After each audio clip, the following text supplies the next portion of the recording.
It's just got this weird fucking like, oh yeah, this is how things work. It's like, no, bro, you can't just fucking get disavowed and become a substitute teacher. Therefore, television is reality, and reality is less than television. Welcome to Endless Movie Loop. My name is Roger, and today I'm going to be talking about the 1996 Tom Berenger banger, The Substitute. Now, this movie was directed by Robert Mendel, who also did School Ties, movie about Brendan Fraser getting bullied at school because he's Jewish or some shit, and NFX, which is the special effects artist gets framed for a real assassination or something like that. I gotta be honest, I'm not a big fan of his movies. They're alright, but I mean, FX is okay. I didn't really care too much for School Ties, but this is actually, I don't know, it's kind of funny. I haven't seen this movie in like at least over a decade. And is it a good objectively? No, but it is a lot of fun, I would say. It's still worth the watch, even after all these years. It's a pretty fucking ridiculous movie, to say the least. Let's just talk about the story for a second. I'll just give you a brief synopsis of what the hell this movie is even about, because I don't even think this movie knows sometimes at how it gets from one point to the next. But basically, a CIA war criminal, Tom Berenger, gets disavowed immediately at the beginning of the film by failing a mission in Cuba. And so while he's disavowed, he decides to help out his old fling from who knows how long ago. I don't even think they say how long ago. And he decides to just take her place in as a substitute teacher while she's out in the hospital recovering because oh yeah, by the way, she's in the hospital recovering because she tried to get this gang leader student expelled or something, and he found out about that, and then he sent a goon after her to kneecap her.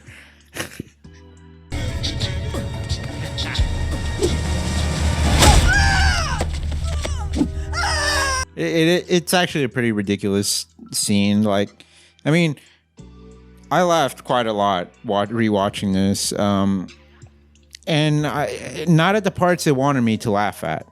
You know, that was mostly just quiet, but it is just an unintentionally funny, just ridiculous movie. He basically fills in for her, and while she's out, you know, he kind of uncovers, you know, certain things and helps these troubled urban youth along the way to be better people, because, you know, this is a white savior film in a way. Now, this whole movie is basically like dad movie type of shit, where your dad thinks he can do all this stuff, you know, right? And then like fucking guys who read way too much Soldier of Fortune and really bought into it, and it's like, yeah, man, I'm just gonna become a fucking merc and, you know, go kill people for money and get pussy and, you know, be cool. And then I'm gonna go on CIA missions, right? And get disavowed. It's just got this weird fucking like, oh yeah, this is how things work. It's like, no, bro, you can't just fucking get disavowed and become a substitute teacher to help your ex-girlfriend who, like, dude, like, how long have y'all been like broken up? Or, you know, it was like some fling in Costa Rica or some shit, and then it's like, oh yeah, I'm just gonna pop into your life, bro, move on. You know what I mean? It's like, what the fuck? It's kind of ridiculous if you really think about this shit. I mean, if you really think about this whole movie, it's ridiculous, but that's why you can't think about this. This is a nice, don't think, just fucking chill, watch Tom Berenger fucking go on about Vietnam and hit kids with fucking bent Coke cans, you know? show him what a real tough guy looks like, right? But anyways, that's basically what the movie's about. He's filling in for his fling, you know, uncovers shit. Hijinks ensue, right? But like I said, it's not really important here. You're here for the ridiculousness, all right? Now let's get into the cast. You got Tuco from Breaking Bad in this. You got William Forsythe, which is he's a show stealer. You know, honestly, I would have loved to seen him as the substitute. I think that would have been 10 times better. I'm an asshole. But I mean, he plays his role okay, you know. A little less than other films he's in, but you know, he's still in it for a bit. Who else is in here? Luis Guzman from Boogie Nights and stuff like that. He was also in some like piece of shit like 9/11 movie with Charlie Sheen. Like, God, that movie fucking, just don't even watch that. Fucking travesty. It's honestly a disgrace to the victims of 9/11. You also got Wellman, played by Richard Brooks, but I don't really know him from anything. Maybe y'all do. I don't know. I didn't really see anything that popped out to me. And, you know, also, the principal in this movie is Ernie Hudson, which is kind of weird. And look, I'm just going to tell you right now, this guy is like, because it's pretty obvious from the beginning, as soon as Ernie Hudson's character is introduced, that he is the bad guy. Okay. Like, it's so telegraphed. Like, you'd have to be like legit fucking brain dead to not be like, Ernie Hudson's the bad guy. But yeah, we have Ernie Hudson. You know, most people probably know him from Ghostbusters, aka y'all probably know him as the Black Ghostbuster. You're racist, you know. He's been in other stuff. I mean, I haven't seen many of the other stuff, but I mean, I know he's in other stuff for sure. I mean, he's good in this though. I like him in this. I like it. I mean, the only other thing I know fucking Ernie Hudson from is like Congo, and it's like, I mean, that's not really, you know, it's Congo. We are. What about them? Put him on the endangered species list. Come on, Monroe! But you know what? I think he did okay in Congo. That's all I'm going to say. All right, let's just leave it at that. Last and definitely not least is Mark Anthony, the singer. Yes. I know, like, I mean, does anybody even fucking know who Mark Anthony is in the year 2021? You know, almost 2022. Maybe it's 2025 by the time you see this. You know, maybe we're already dead and this is the last, you know, fucking video left on the internet. Is just, this is what the aliens from AI are gonna find, right? They're just gonna bring up an old hard drive with fucking me talking about 1996 Tom Berenger, you know? I mean, one can only hope. Mark Anthony actually does a pretty good job in this too. I gotta be honest. He plays it well. He plays the bad guy well, but he is very like small and thin, so it's kind of funny, you know. But he's a drug dealer, right? He doesn't have to fight you physically. That's what he's got his goons for, to gang up on you, and he has a gun. So, you know what? He plays it well in this movie. But yeah, that's kind of the characters in this movie, or at least the most important ones of note, right? Because there are other characters, like, let's say, the love interest, which, gotta be honest, dude, she sucks. She's the same actress, she's the same actress as the wife. She plays the wife in Heat, Al Pacino's wife in Heat, which... Dude, she's kind of like a snooze fest in there, but it kind of works out for her character because she's supposed to be this distant, you know, estranged wife, like on the brink of divorce. And I think she's also on pills or some shit in that movie, like on some benzos or some shit. And it's like, it kind of makes sense why, you know, you're kind of distant and all this stuff and kind of like not a good actor. You know, it kind of plays into that. I mean, I've only seen her in this and that and Heat. So, I mean, and I gotta tell you, I'm not impressed at all.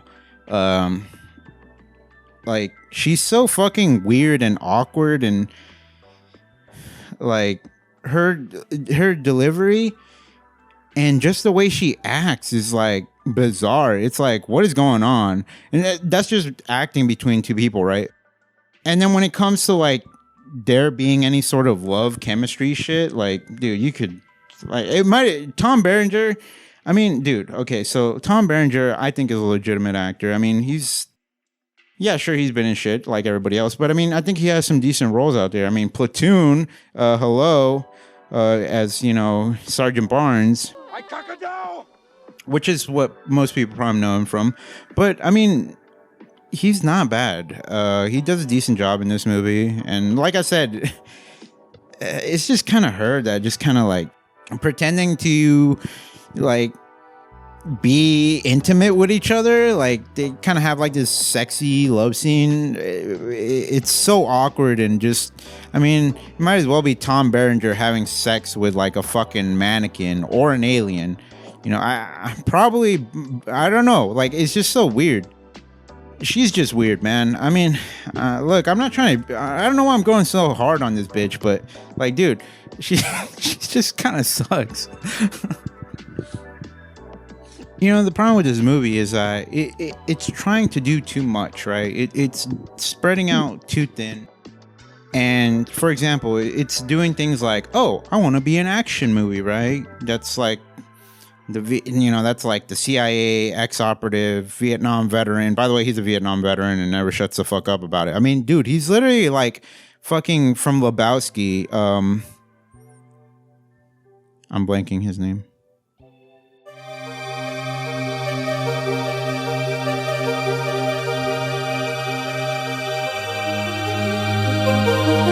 Say, oh, you're 5 feet on dating sites? You should be dead?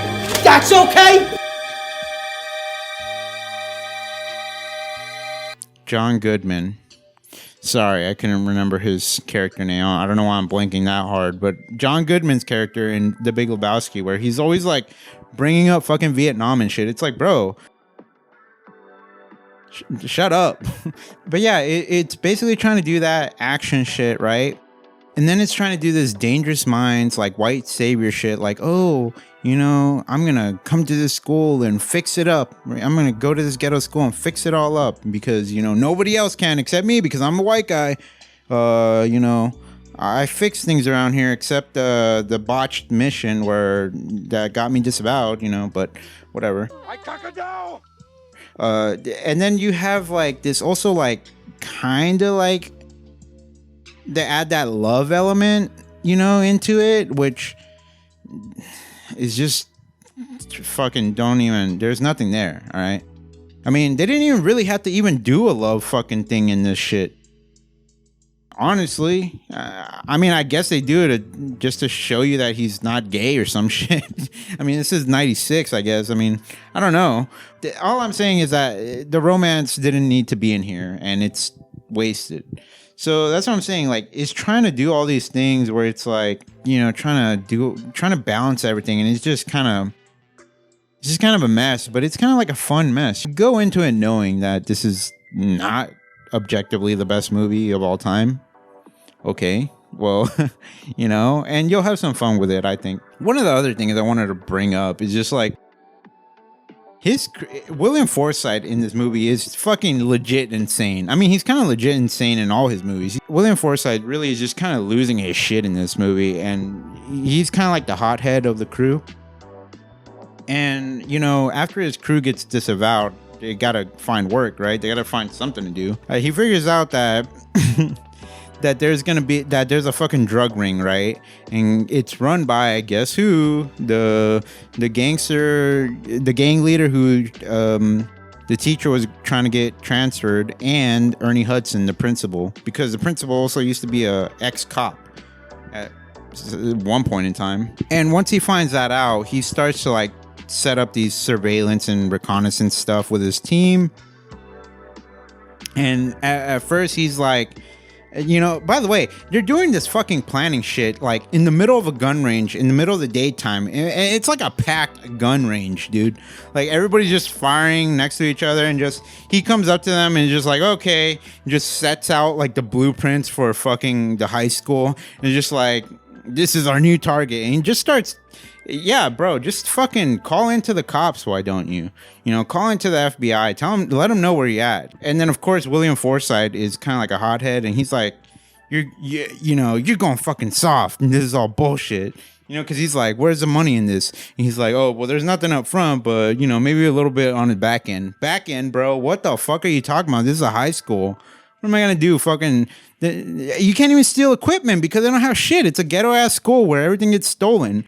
So there's no fucking money to be made on the back end. I mean, William Forsythe freaks out in this shooting range, you know, with good reason. I mean, he's right. You know, he's like, what the fuck are you talking about, dude? Like, we get disavowed, and who even knows whose fault it was? Maybe it was Tom Berenger's fault that that the mission was unsuccessful and that they got disavowed. So who knows? I cock-a-dow! Anyways, William Forsythe rage quits the meeting. High school is bullshit, man! And then he's like, fuck you guys. This is after Tom Berenger grabs his dick. I don't know. This is a very weird scene and all around. You lost your mind and now you lost your fucking balls. But anyways, he leaves the scene. He's like, fuck you guys. I'm out of here. And the rest of the crew is just like, yeah, we'll go along with this bullshit. It's not like they got anything better else to do, you know? Like, I just want to point out some of these specific scenes. He goes to this meeting with this fucking, like, I guess he's supposed to be, like, their broker for jobs or something, for Merc jobs. And he's like, the guy's, like, eating cereal. He's, like, really into eating cereal. Bro, this guy is just such a fucking goofball. Like I'm telling you, they try so hard to make this funny, and it's just like, what the fuck, dude? Like, this is terrible. That's what I'm saying. Like, they try to be funny with this character. This kind of movie is all over the place, and especially when you get to the ending, it's like there's really no conclusion. It kind of just ends. Okay, so like, there's a couple ways like this could go, right? In terms of like how I say it's kind of all over the place. It's trying to be a bunch of different things, and then it's just kind of failing at all of them. And the comedy here is ridiculous. Like, he goes to meet up with this, like, you know, underground contact, right, to get a job. He shows up. Tom Berenger shows up to the mansion, and then he's like, oh yeah, I'm here, whatever. And then like they're in the middle of just this guy who's a mercenary. He has a fucking demo reel. Like, he has, like,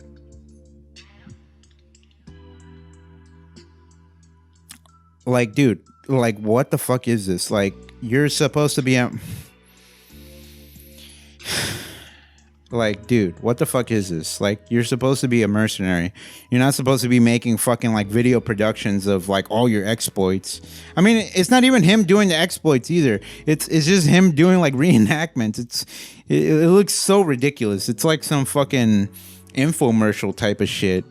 It's like an infomercial for a mercenary. It's like, you want to hire this guy? He can fucking piano wire some guy upside down, you know, like he's fucking a mix between Spider-Man and Hitman 47. Like this is insane. Another thing I wanted to touch about Plummer is that, you know, he's a teacher and he's actually trying to make a difference, helping these students.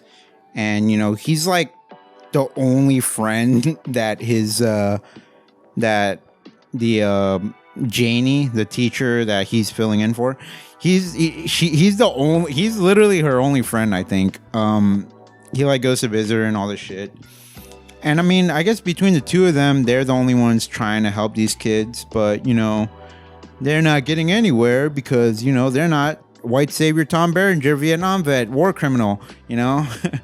And so when he shows up, he's like, after the demonstration with Ernie Hudson and the fucking just cracking open cracking paddle boards in half as a demonstration, he's like, all right, because he tells him, he's like, Power perceived is power achieved or some shit like that. And then so Tom Berenger is like, oh, okay, so you want me to beat up the kids, right? That's in his fucking war criminal psycho mind is like, oh, okay. I'll show them. I'll show them the fucking power. So he goes to class and like beats up a couple kids and stuff, right? And you know, he kind of gets their respect. I mean, he kind of is like, Ernie Hudson is like, shows up though. He's like, bro, you gotta leave. You can't just assault students. You're fired. He's like, well, actually, you can't fire me because you can't fire me without giving me 2 weeks notice. You know, that goes against the teachers union, blah, blah, blah. It's like, what the fuck? Like, where are you getting this information from? Anyways, Tom Berenger earns their respect, and then they're still kind of clowning him a little bit, but then he's like, oh, you know, I was in Vietnam. Like, bro, I don't even, by the way, I don't know what he's teaching. I don't think this is a history class either. I think this is like some fucking English class, and he's just going on about Vietnam and about how he took people's lives and shit. Like, why are you telling these people your war crimes? By the way, not a smart thing to do when you're trying to lay low and you've been disavowed, right, by the USA, and you're wanted by Cuba, and you're in Miami, right? Like, bro, what the fuck? Chill. You know, he connects with them on that because a lot of them have lost their friends to gun violence, gang violence, and all this stuff, right? And he talks about, yeah, I used to be in a gang too. I used to be in a motorcycle gang, the Dragons or some shit, right? And even what's his name, Ricky Martin, not Ricky Martin, whoever the fucking singer is, even he's like bows down to him at one point because he's like tries to nut up to him, and then Tom Berenger's like, you really want to play this fucking game, bitch? Write you're sorry on the fucking board 100 times, or you know, or else, you know. And he caves in, and he does. Tom Berenger is kind of like, he is, I mean, if you look at his face, he's like all fucking scarred up, and it's like, bro, like, this is your substitute teacher? I mean, that's my headcanon, that, you know, this is Sergeant Barnes after Platoon. He didn't actually die in that movie. That, you know, he somehow made it back to the States. Like, he was taken by he's like, oh yeah, we heard about you just fucking executing villagers. Like, we like your style. Come join our fucking CIA, you know, bullshit war crime division, right? And then that's how he got into Cuba, and then he fucked that up. So that's my canon, at least. All right, you can go with that if you want, or you could suck my dick. I shit on all you. Like I said, his character is pretty cool. He kind of like is trying to keep the kids on track and stuff, and trying to reach out to them, but obviously they're like, dude, you're kind of lame. He figures out, you know, after talking to Janie, the teacher, Tom Berenger isn't actually supposed to be a substitute. He's a fucking, you know, ex-CIA bullshit, right? And he's kind of like, oh, you know, let me in on this shit, right? I'll help you out, dude. I'll help you bring down this whole fucking drug empire. Okay, yeah, we got to take down, you know, Ernie Hudson because he's the top guy. He's at the top. He runs this whole thing. He kind of pulls a thing, like a card, and he's like, whoa, dude, you really gonna try to blame the only black guy here, or the other only black guy here that he runs everything? Like, he's the main bad guy? Like, it's kind of racist, you know what I mean? But then it's so weird because then it is exactly that, and it's been exactly that since like minute 20 of the movie, right? It's been telegraphed throughout the whole fucking movie that Ernie Hudson's the bad guy. So you should know at this point, right? And then he doesn't want to believe it. He's like, nah. He saves a student that he's with. He saves her life. He kind of becomes a distraction, but he ends up getting caught. Unfortunately, he tries to escape by like climbing up a rope, like one of those ropes in gym class. Like, he escapes into the gym, and then he tries to climb a rope all the way up, and he ends up falling down, or getting kicked off of it and falling down. And he tries to crawl away, and then Ernie Hudson's like, oh, that's what it was. Ernie gets kind of pissed because Plummer calls him a sellout. He's like, you sell out? You know, he's like, I used to be just... This whole scene is kind of weird. It seems like they're trying to do more with this than they actually do. Like, they're trying to make some weird message here, right? But kind of just, I don't know. don't really think it works out. It just comes off kind of weird and awkward, and he just like takes too long to shoot him. He's crawling away, and he's like, Plummer's crawling away on the ground, and Ernie's just like lecturing him like, oh, I used to be a young guy like you, stupid, and used to think I could change the world and all this stuff. And he goes on like this bad guy soliloquy, and like, bro, just shoot him. Like, we know what you're gonna do. Like, I don't know why you're trying to make this like, oh, I used to be just like you. Plummer gets fucking executed in the gym. And at the same time, they try to kill Tom Berenger by driving him off the road into a fucking mobile home building. It just completely annihilates that trailer. By the way, nobody ever said if there was anybody in the house or not. I mean, it was nighttime, so maybe. The ending is kind of anticlimactic. I didn't really care too much for this final fight scene between Ernie Hudson and Tom Berenger. It's I don't know, it just kind of, I feel like they could have done more here. Like, maybe if they did more choreography, they could have had like a cooler fight scene, maybe like work around it better, right? Maybe do close cuts or some shit. And that fight could have been a lot cooler than it actually was. But it's okay, it's fine. All right, now that I've got all that out of my system, I guess we'll just kind of cut to the end. The ending, like I said, this whole movie feels just like a mishmash and just kind of fails on all those fronts. It is still entertaining within the mess, you know, kind of like beauty within the chaos type of thing. And but it just kind of ends. Everybody dies at the school except for Tuco and Tom Berenger. They walk off into the sunset. Like, by the way, the fight starts at night. They leave like when it's dawn, and the cops are on their way, and they're just kind of like having a laugh about it. It's like, oh, we might go to LA, or oh, we'll go to this, and the movie just kind of ends. What's gonna happen to Janie? Like, what? I mean, not that I give a fuck, but you know what I mean. Like, in terms of the story, like, you just kind of came in and ruined everybody's lives, got people killed. He basically brought in a student to help him with some of this stuff, and then he ended up having to kill somebody over, like, to save the teacher's life. He ended up having to kill his own classmate. The singer guy, fuck, why am I blanking on his name? Mark Anthony. He ended up having to kill Mark Anthony, a student killing another student. Like, you just ruined that kid's life. That kid's traumatized forever now. And he wasn't even trying to be like that, dude. He was like one of the more responsible ones. He was trying to be a baller, I think, like a basketball player or something. He just kind of ruins his life. Janie, I don't even know, dude. Like, well, clearly he's not going back for her, right? He's just taking off. His fucking the rest of his crew is dead. Guzman, the other black guy, and Forsyth are fucking dead, and he just kind of leaves them there.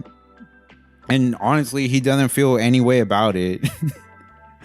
Like, Ernie Hudson, he's fucking dead too. He had a kid and wife. I mean, they're dead. Who else is dead?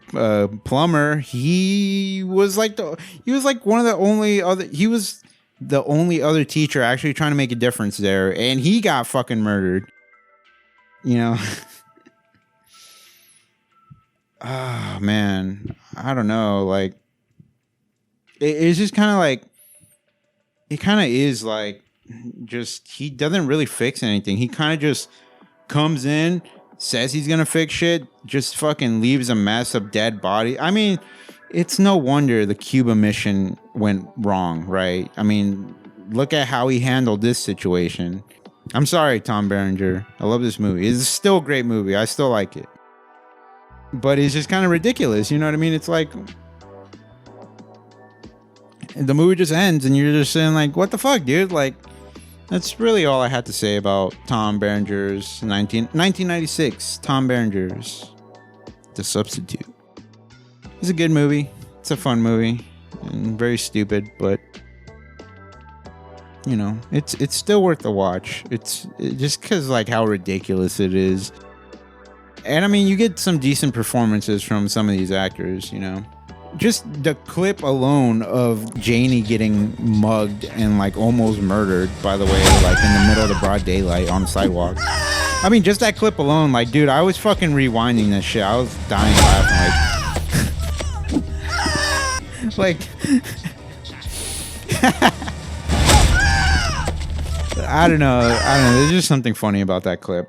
But anyways, my name is Roger with Endless Movie Loop. I hope you enjoyed this video.